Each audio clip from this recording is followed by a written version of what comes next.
हम सब एक साथ मिलकर कर रहे हैं, क्योंकि नजीब इंडिविजुअल तौर पर अम्मी फातिमा नफीस के तो बेटे हैं, लेकिन ओवरऑल अगर हम देखें तो सेंट्रल यूनिवर्सिटीज़ के कैंपस में एजुकेशन में वो मार्जिनलाइज सेक्शंस के स्टूडेंट्स का भी रिप्रेजेंटेटिव करते हैं, और जो मार्जिनलाइज सेक्शंस के एजुकेशन के स्टूडेंट्स को हायर एजुकेशन में जो डिस्क्रिमिनेशन का सामना करना पड़ता है, उसके हिंदुस्तान में दो सिंबल आपको नजर आते हैं, एक रोहित वेमुला और एक नजीब अहमद। हम यहाँ पर नजीब अहमद वापस आएंगे इस बात को लेकर हमेशा पुरुम्मीद और पुरहौसला इसलिए रहे हैं कि आपने भी अभी देखा होगा फिलिस्तीन का मसला चल रहा है, गजा का मसला चल रहा है। इससे पहले हमने सीरिया के मसले पर देखा कि लोग 20-20 साल से सिस्टम के जरिए गायब कर दिए, लेकिन कभी वो 20 साल के बाद 22 साल के बाद वो मिले हैं। लेकिन अफसोस इस बात में यह है कि जो लोग ये दावा करते हैं कि उनकी जिम्मेदारी थी या उनकी जिम्मेदारी होनी चाहिए थी, हमसे पहले जेएनयू टीचर्स एसोसिएशन के रिप्रेजेंटेटिव ये बात बोल रहे थे, तो अगर ये 15 अक्टूबर से इस सिलसिले को देखा जाए, जब जेएनयू के स्टूडेंट्स एडमिनिस्ट्रेशन के पास गए या फिर वसंत कुंज के थाने में गए, वसंत कुंज के थाने में जब 16 तारीख की शाम में अम्मी गई तो एफआईआर जब लिखी जा रही थी तो उन्होंने कहा कि आप वो बात लिखिए जो बात हम कह रहे हैं।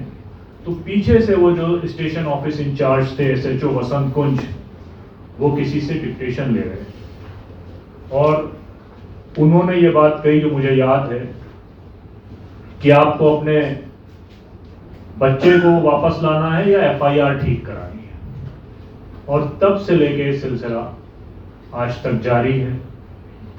दिल्ली पुलिस की हमने बदमाशियां देखी, फिर एक एसआईटी बनाई गई, मनीषी चंद्रा आईपीएस जो थे वो उस एसआईटी को हेड कर रहे थे, हमने उनकी भी बदमाशियां देखी।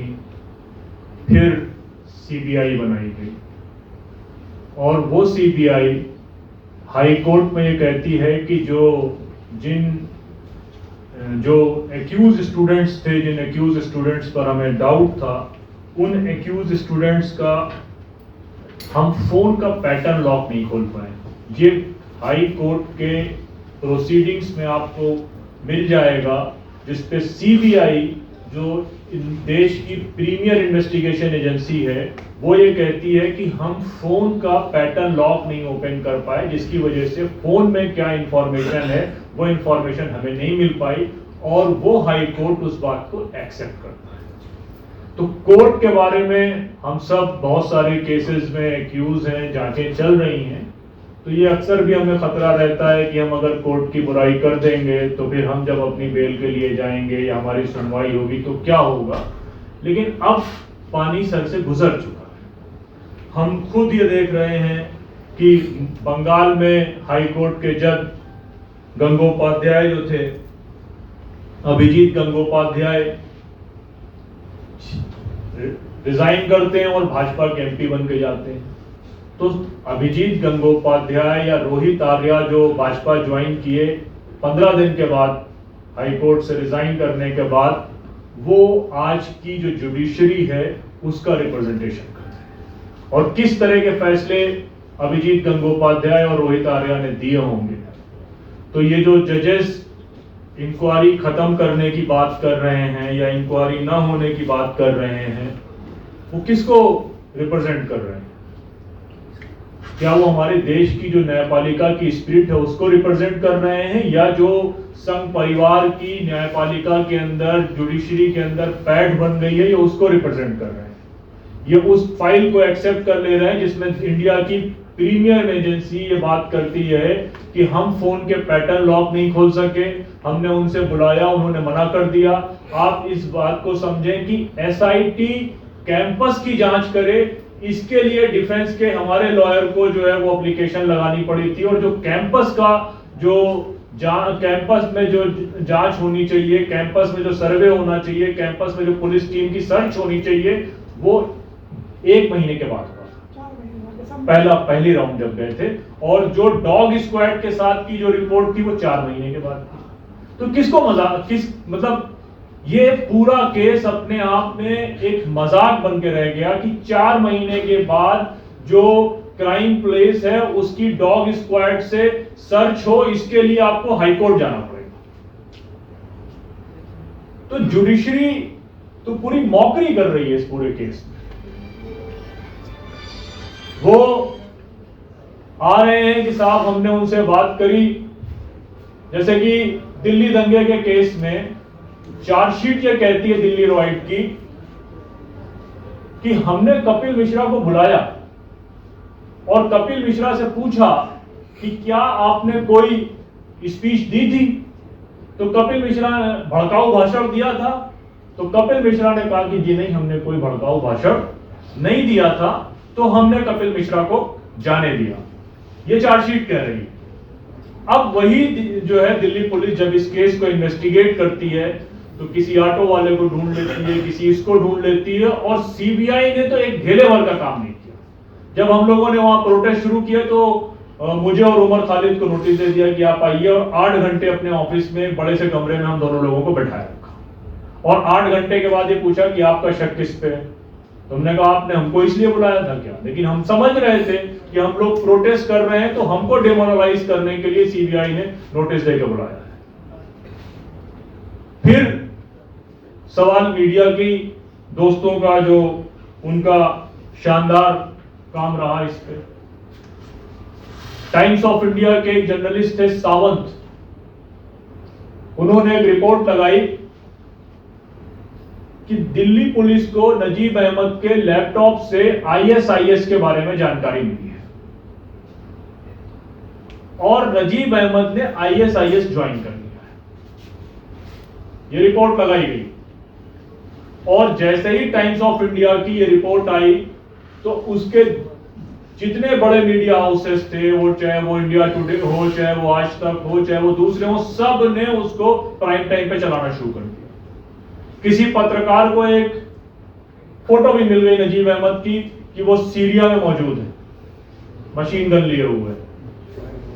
जब हम लोगों ने दिल्ली पुलिस के हेडक्वार्टर का घेराव किया, जब जो है टाइम्स ऑफ इंडिया के ऑफिस को घेरा गया, तो दिल्ली पुलिस के एसआईटी के हेड ने प्रेस कॉन्फ्रेंस में यह बात कही कि अभी तक हमने लैपटॉप की जांच ही नहीं करी, हमने सिर्फ लैपटॉप अपने कब्जे में लिया है, लेकिन हमने लैपटॉप की कोई जांच नहीं करी। फिर हम लोग डिफेमेशन के केस में times of India, India today, इनके खिलाफ हम कोर्ट गए। तो कोर्ट के दूसरे जज साहब ने हमसे कहा, मुझे वो वर्ड याद है, मेडिटेशन में मैं ही गया था अम्मी को रिप्रेजेंट करने के लिए, तो मुझसे जज साहब ने ये कहा कि ये माफी मांग रहे हैं, माफी मांग लेने दीजिए, हिंदुस्तान में इससे ज्यादा तो कुछ होता नहीं। तो असल सवाल इस पूरे मामले में इस बात का तो मुझे बहुत अंदर से यकीन है कि आज नहीं तो कल इंशाअल्लाह नजीब अहमद हमारे बीच में होंगे। मुस्तफा मरजूक से लेकर अभी 40 साल पहले से एक आदमी जो सीरिया में बशर अल असद की हुकूमत ने गायब किया था, वो अपने भाई जब उसका सामने आया तो वो पहचान नहीं सका। ये स्टोरीज हैं। हमने दुनिया भर में जहां भी डिक्टेटरशिप होती है उसका सबसे मन पसंदीदा काम ये होता है कि कैपिटल पनिशमेंट कम्युनिटीज को देने के लिए उनको लोगों को पीड़ित करना, लोगों को गायब करना। लेकिन सवाल यह है कि जो लोग, जो इंस्टीट्यूशन अपने इंडिपेंडेंट होने का दावा करते हैं, वो जो कहते हैं कि हमने ए से लेकर जेड तक को जमानत दी, जिस दिल्ली दंगे के केस के बारे में बात करी जा रही थी, हाई कोर्ट में वो केस अक्टूबर 2021 में फाइल हुआ था। आज हम कौन से साल में हैं? सितंबर 2025 होने वाला है। 4 सालों से वो केस हाई कोर्ट में बेल की हियरिंग में चल रहा है, जिसमें उमर खालिद, शर्जील इमाम, खालिद सैफी, ताहिर हुसैन, गुलफिशा फातिमा, अतहर, शादाब, सलीम मुन्ना, सलीम खान, ये लोग मौजूद हैं। तो किस न्यायपालिका से बात करी जाए? जज का मूड होगा तो वो इंक्वायरी बंद कर देगा, और फिर अगर कोई उसके खिलाफ बात करेगा तो वो कंटेम्प्ट करेगा। तो मैं तो आज इस प्रोग्राम में अपील करना चाहता हूं कि हम सबको एक बार ढेर सारे कंटेम्प्ट भी लगवा ही लेने चाहिए। कितने कंटेम्प्ट आप लगाएंगे? क्योंकि जो हाल जुडिशरी का है, आपका अपना चीफ जस्टिस एक मकान के लिए जिस तरह के फैसले देता है, उसके पहले का चीफ जस्टिस एक राज्यसभा के लिए जिस तरह के फैसले देता है, तो सबसे बड़ा सवाल इस जुडिशरी पर है। पुलिस के बारे में आपको और हमको पता है हम क्या बात करें। इंस्टीट्यूशंस का जो हाल है, खुद जेएनयू के जो एडमिनिस्ट्रेशन ने किया इस पूरे मामले में, वो हमारे सामने है।